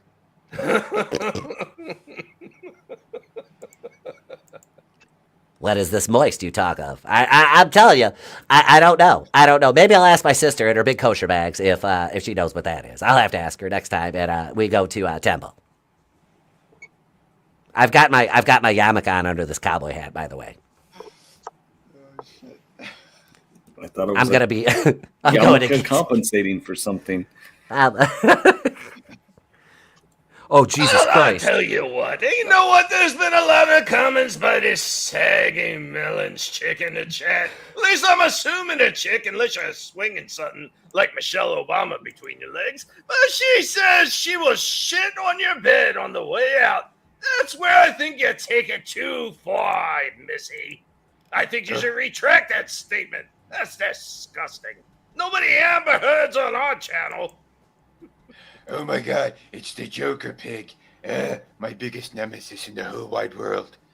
Next to Geeks and Gamers. Why you gotta shit on the bed, baby?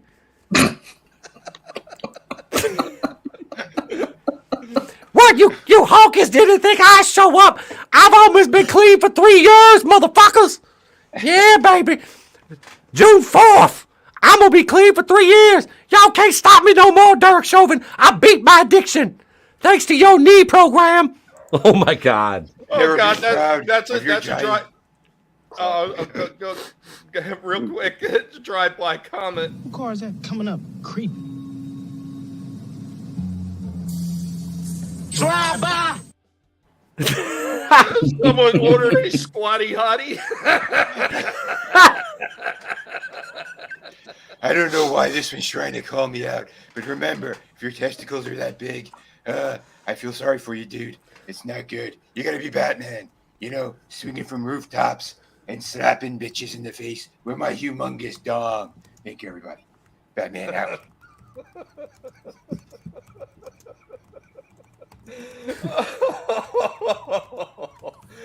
Oh man. As much fun as we're having right now, I hate to do this, but I do got to get off this damn chair because my spine is like compressing. So, that's because he has a spine. Unlike Geeks and Gamers, they're a bunch of jellyfish. You know, somebody said it before. Isn't it funny that some of the people with the worst backs in around the YouTube sphere community, like myself and Drew, have more intact and strong spines than the people at Geeks and Gamers? Oh, fuck. Yeah, you know what? I don't care. They've Gays done and this gashes. to themselves. That's what it stands for, right? The G and the G. It's sad. It's sad that so many people still buy into this bullshit from Yep. them. I mean, the grift has been going on for years at this point, people. It really has. It's been going on for years. If you haven't opened your eyes to it, you're leading yourself down the path. And Obi-Wan said it best. Who is more the fool or the fool who follows him? I say to the fool who follows him. Mm-hmm. But we are gonna start winding this down, and we are going to give everybody a chance to talk about the channels, what they got going on, and we are going to start with the man who kicked us off tonight. Are you high? Oh, yeah, that's me. I had to stand up and turn one light. Ah, damn it, baby! It's me! I'm St. Floyd from the place to be reviews, you honky bastards! No, it's me, ETEP. It's not George Floyd, really. He's not possessing me. We're fine. I'm safe. I'm not pregnant, and he doesn't have a... I'm just kidding! No, we've got Going in Raw, episode number 2 here. We'll go over here. We'll live on the air in Cincinnati WKRP. Yeah, about 8:30 tonight, we have episode number 240, where we'll be doing some more ranting. We'll break down the box office in the weekend that was. No more Marvel Monday. That's gone. We're not doing Marvel Monday anymore. We don't give a shit about Marvel. It's not even worth making fun of anymore, as it's just depressing. So no, we're not talking about that, but we will be ranting a little bit more and talking about some other fun stuff. I see I've lost a couple subscribers. So hey, if you're in the chat and you haven't subscribed, come on over and subscribe. We do 3 live streams a week, 5 if you're a channel member. You don't have to join. Hit the subscribe button. It's free. It always will be. And the other options are there if you want to. That's cool. We have merch too, Teespring, all that fun stuff. And yeah, videos dropping. I've got a 90-minute Friday the 13th video I'm dropping. It was we're ranking the entire franchise. Myself and J-Man, who's just another really cool guy. He actually, I think he owns an escape room business, which is dope. That is so cool.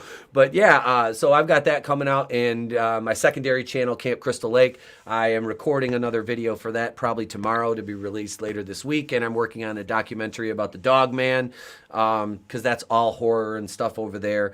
And the main channel, Etep Queen's Place to Be Reviews, is all the pop culture fun stuff. So thank you, Tommy. This was a blast, and it was a great venting session. Hail to this panel and this wonderful chat. Thank you all. Thank you for being here, man. You're welcome to come on anytime. I don't get to see you enough over here. I know I run a little bit early, and it's a little bit tough for everybody to make it over, especially with as busy as everybody gets on money. But I do appreciate you taking your time to come on here, and I'm glad you were able to get some of that shit off your chest and vent. We all need it sometimes. We all need it. So let's move over to our next victim. You know me, but I don't remember smelling you before. Who are you and where do you come from? You really wouldn't want to smell me. It's no. You fart. I am the guy who writes books, good books, stuff that people love. This is the newest, and I'm actually getting the hang of it, and so is Amazon, because they look professional, as they should, instead of cheap AI-driven stuff that makes them look really crappy. You guys all know me. You know who has read my stuff, and it's great. So that's what I do. And Tommy dragged me on here kicking and screaming and whining and saying he needed somebody besides ETEP because he was very scared. So that's why I'm here today. So there. Doc, I appreciate you coming on. Guys, be sure to check out his link down in the description below. I believe I have the link that leads to your website. I think that's what I have down there. I forget exactly. But guys, if you haven't, be sure to check out Adega's works. His books are fantastic. I've already gone through a couple of them, and plus he does talks about some of the chapters from his books on his channel. So if you haven't, you got to stop by for some of that as well. Thank you for being on here, Adega. Yeah, I don't even need to say anything. I just let you say it because people know your opinions. I just, you know what? You don't cut any bull crap. So you tell people what you think of my stuff, and I'll be happy. Hey, I got no time for bullshitting people. I'm going to give people exactly what's on my mind, exactly how I feel about it, and they can either deal with it or not deal with it. I'm not going to lose no sleep over it. There you go. But yeah, thank you again for being here. And now we're going to move on over to such heroic nonsense.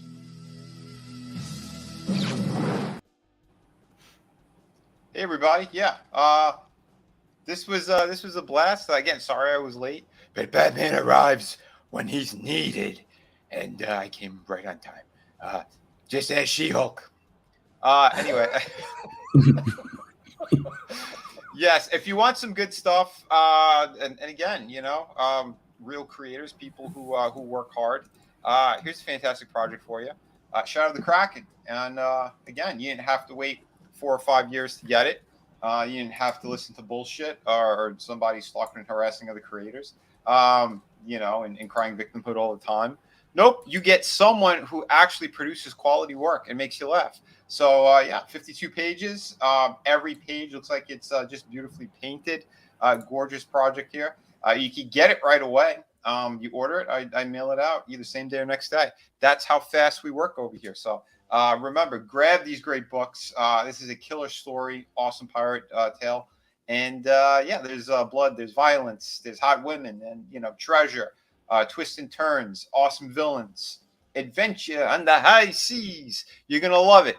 So jump on this one. We still have City of Venus is available along with the art books. I am working on the sequel to City of Venus as we speak. And Through the Woods hardcover book. Glorious, amazing project. Everyone who's gotten it absolutely loved it. That's way at the bottom of this campaign. You just click on the links. Where the hell did it go? It jumped. Just click on the links down here. It'll take you to the other campaigns. And they are really, really just stunning projects. So if you want to support indie creators and you're not just full of hot air and bullshit like the people we mentioned earlier, who they keep boycott, and then they give all their money to those corporations and they never support indies. That's quite sickening. So if you want to support indies and people who are actually making quality projects, jump on all this great stuff. You're gonna be very happy that you did. Thank you, everyone. Have a great night, and hop on over at around 8:30 to the ETEP's channel. I'm sure we're gonna continue the madness over there, and we're gonna have more fun. Batman's gonna lay the smackdown and some more jokers.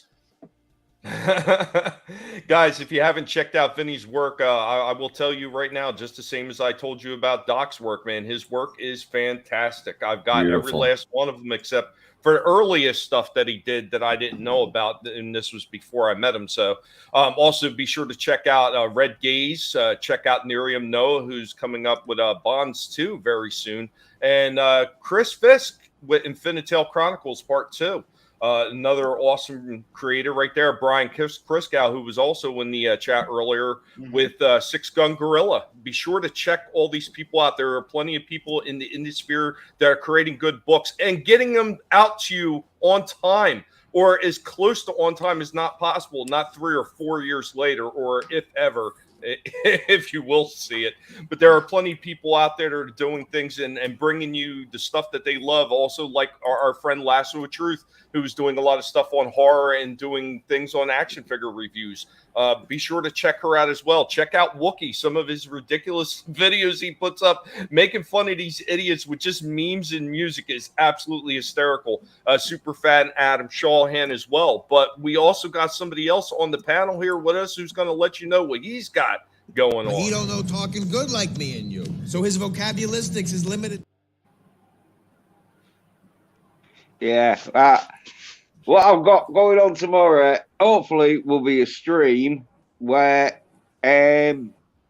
Nelson, the gentleman, now called Nelson the Psychopath, he's going to be reviewing Rambo 5, because I told him it's a great film. It's like a bit of a slow burn, but the ending's great, where last week he told me to review The Great Wall, where it was about monsters trying to invade the Great Wall of China. And I've seen that one, and yeah. Well, yeah, but I'm better than Rambo 5. Even though Rambo 5 was definitely better. Yeah, and so we're gonna hopefully gonna have Nelson on tomorrow giving his review of Rambo 5, and I'll be giving my review of The Wall, which it wasn't a bad film, but it wasn't exactly good either. Yeah, there were some bits in it where I'll have to say to it where I thought it was a bit more for show. It was things in it where you like wouldn't you be better off just like throwing them things and instead of like trying to like jump down and kill them, just throw stuff at them? Like the archers did sort of like what there was sort of basically keeping them off the walls. I don't, but like a bit of just glamour and show sort of thing, which it wasn't so bad. It was like proper like ridiculous because it had aliens in it, so alien creatures sort of thing. So you can't be expecting too much like realism. So no, and then I got like a Twitter account at 27A Pedersen. Again, thank you for being on again. Oh, cheers. I was on. Sorry. See, and that's what it is. It's all about having friends on. It doesn't matter who you are or where you are at in this YouTube sphere, because it's not really a community. It's not really a fandom, because there's too many people bickering back and forth and people that are not keeping it real. And you're going to get it 100% real. Vinny, myself, Adega, Etep, Jens, everybody's going to keep it real. They're going to have their own perspective. There's certain things that Jens watches that I just don't understand how he can watch it, but that's his prerogative. And he doesn't sit there and bash on those companies repeatedly and then tell you, hey, I'm watching this, it's good. He just gives you his honest opinion. He thinks this is good by this company, even though I can't stand that company.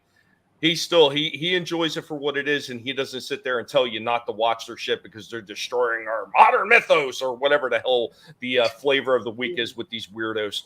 But guys, sacrifice kids for a good reason. I'll say, yeah, them kids were sacrificed for good entertainment. But when them kids get sacrificed for bad entertainment, then yeah. God damn it, Jens, you son of a bitch.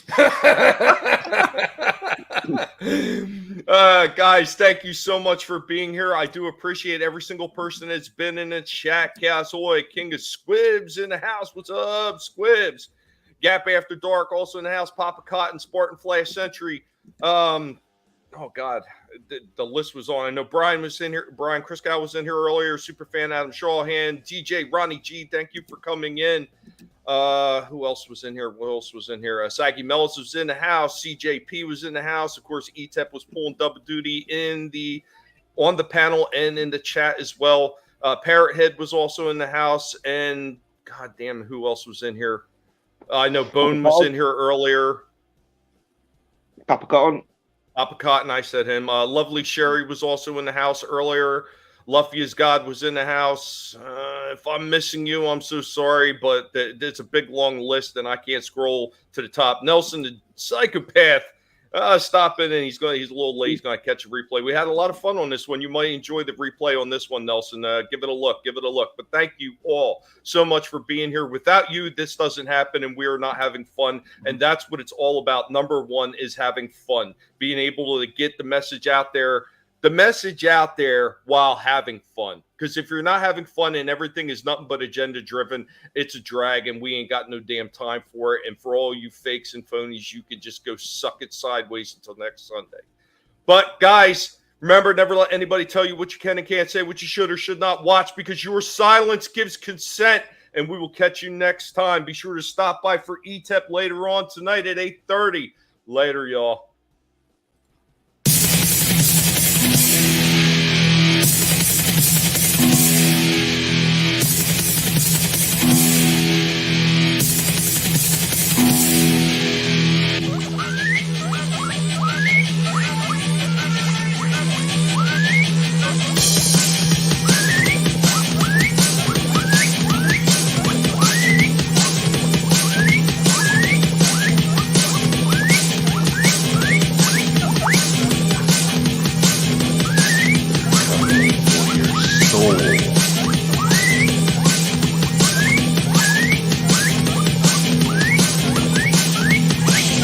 Forget the pigs, you should spend.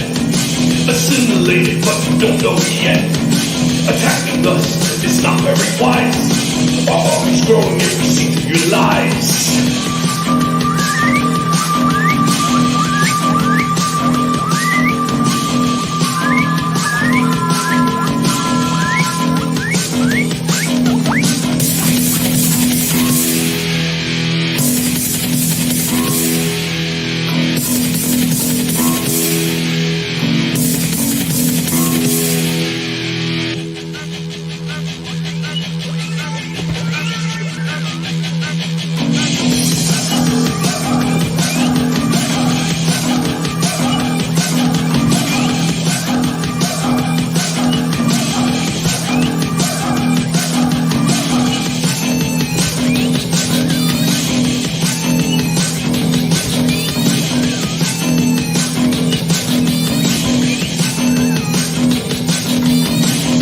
What we are looking at, good and evil, right and wrong.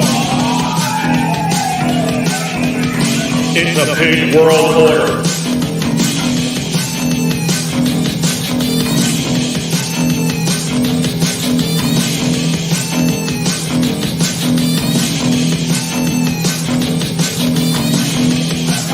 A pig world order. A pig world order. A pig world order. Somebody's gonna wind up getting their toes nibbled off in here. A pig world order. A pig world order. A pig world order. A pig world order.